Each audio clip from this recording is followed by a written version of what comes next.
G'day cocktail lovers, how are you? I hope you're keeping well. For a change, I decided to do a video in the great outdoors. May or may not have been a good idea. Neighbour just started using a power tool. Hopefully my mic is a bit directional and isn't picking too much of that up. But we also have the birds and all the other wonderful sounds of nature around us. We will see how we go. And yes, power tools, that's nature. You've got to live in Australia. Lyrebirds, it could be a lyrebird. It could be a lyrebird imitating a power tool. That's what we're going to say. It's a natural sound. Anyway, that out of the way. I'm going to make a drink now, following Greg from How to Drink. He recently made a milk punch, inspired by the Gilmore Girls. And anyone who watches this channel will know I'm more than a little obsessed with milk clarifying drinks. And I'm always eager to learn something, and Greg did a couple of things that I don't usually do when making a milk clarified drink, so I wanted to try them. When I say things, ingredients that I don't usually use.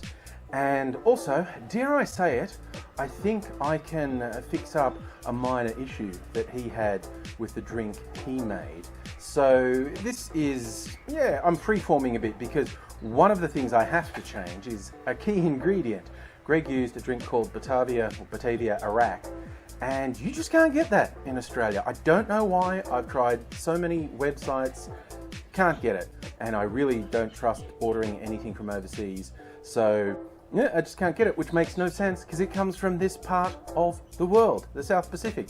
Batavia was what the Dutch East Indies Company called the capital of the Dutch East Indies in one of their gross little colonial genocidal exploits. It's now Jakarta, Indonesia, our neighbour to the north of Australia. So it's from here, and I can't get it, and I don't know why. If you've never heard of Batavia Arrack, it's kind of a proto-rum. It's not exactly rum, but it's very similar. So I'm going to freeform a bit with the ingredients to make something that's in the same ballpark as the Batavia Arrack. But without further ado, let's get into some ingredients. Now, the idea of milk punches goes back probably to at least the 1600s. The earliest documented recipe for a milk punch is from the early 1700s. So if people were writing it down in the early 1700s, they'd probably been doing it for quite a while. So the idea behind a milk punch is you put your various components in, and then you add it to milk, and you have an acidic element, like citrus juice, to curdle the milk, and then you actually use those milk curds to filter the drink, and you get this really nice, clear, clarified drink. Not like water clear, but translucent. It'd be a light color, and because often what you start with is basically black, because tea is a big component, and I have made some tea. This is one of the areas where I'm going to diverge from Greg, because one of the things he did that was new to me was to use a oleosaccharum, which I've made a few times. It's basically you peel citrus, cover it in sugar. The sugar does a magical reaction where it draws the oils out of the citrus peel. The sugar liquefies, absorbing that oil. Add some hot water, dissolve it, and you get a really nice sugar syrup that also has the characteristics of the citrus oil in it, which makes for a nice difference. Now, Greg actually added his tea to the oleosaccharum, which I'm not going to do because I want to keep the oleosaccharum to basically use as a sugar syrup in some cocktails. So I am adding tea. I'm going to do 100 mils of tea. It's a black tea. Go for whatever you like. And again, don't worry about a tea flavor disrupting your cocktail, because the big magic of a milk punch is that it takes the edges off the flavor. There's a whole bit of chemistry going on where molecules from the milk take the nasty sharp tannins out of the tea, so you get a tea flavor without the sharpness of the tannins. So without further ado, 100 mils of black tea going in. Oleosaccharum, here's one I made earlier. I've actually made mine with lime and blood orange peel. just for a laugh, just to be different. Usually make it with lemon, lime. Blood orange is an interesting aspect, I thought. So this is going to be a slightly new taste to me. So I'm going to filter this, so I'm sure to not only get any little bits of peel in the mix. But yeah, I'm going to put in about 30 mils, 1 ounce of the oleosaccharum.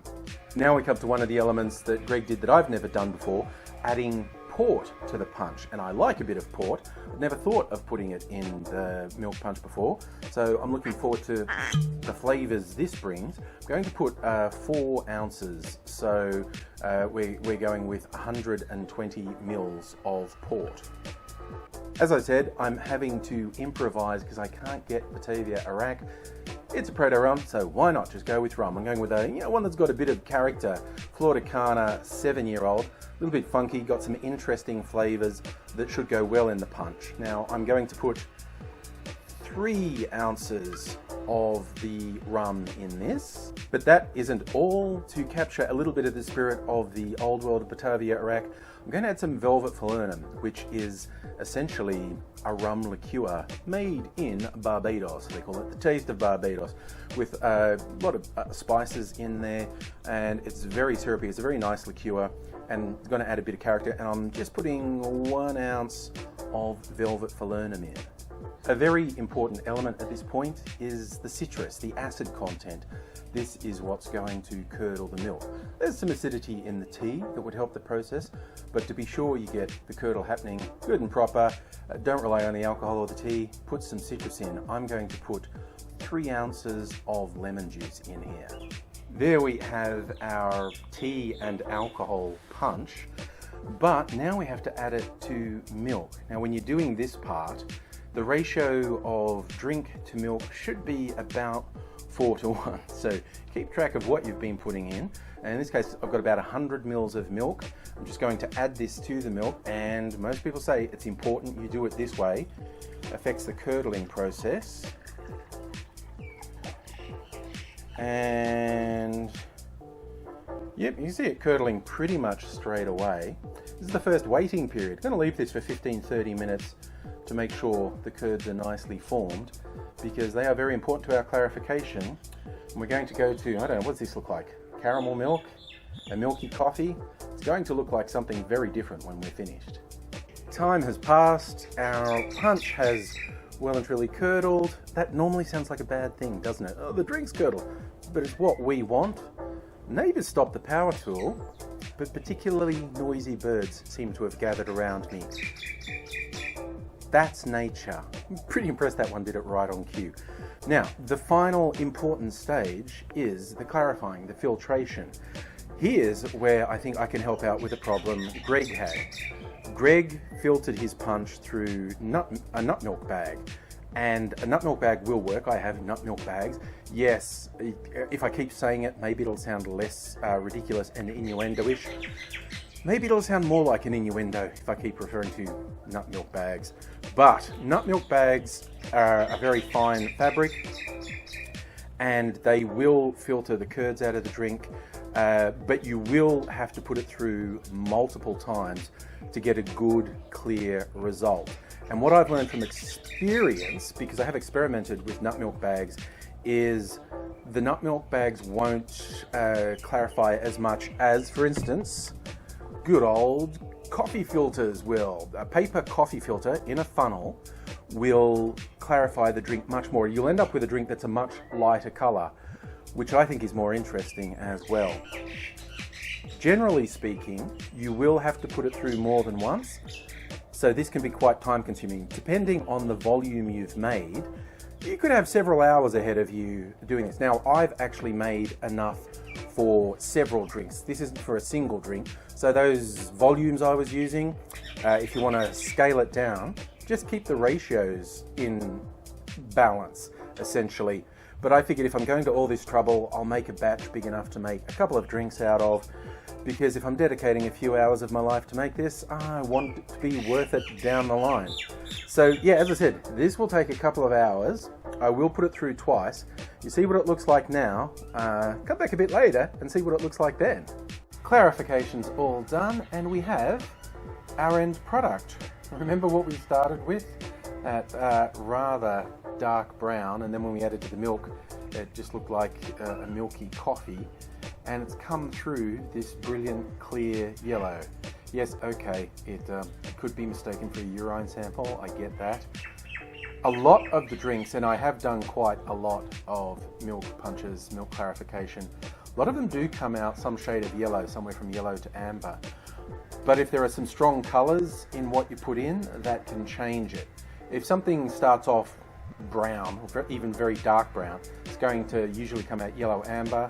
I've made one with my blue absinthe, and it came out an emerald green. And I made one that had homemade grenadine in it and another red drink, and it came out a very lovely sort of rose pink.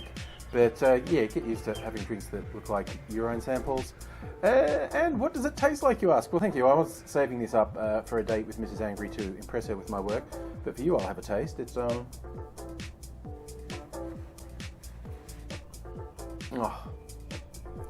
No, it's good. It's retained some of the tea flavour in there, as though without being harsh.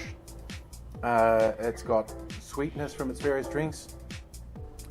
Honestly, doesn't taste a lot like alcohol. Possibly the single biggest danger of doing milk clarified drinks is more often than not, they don't really taste like alcohol.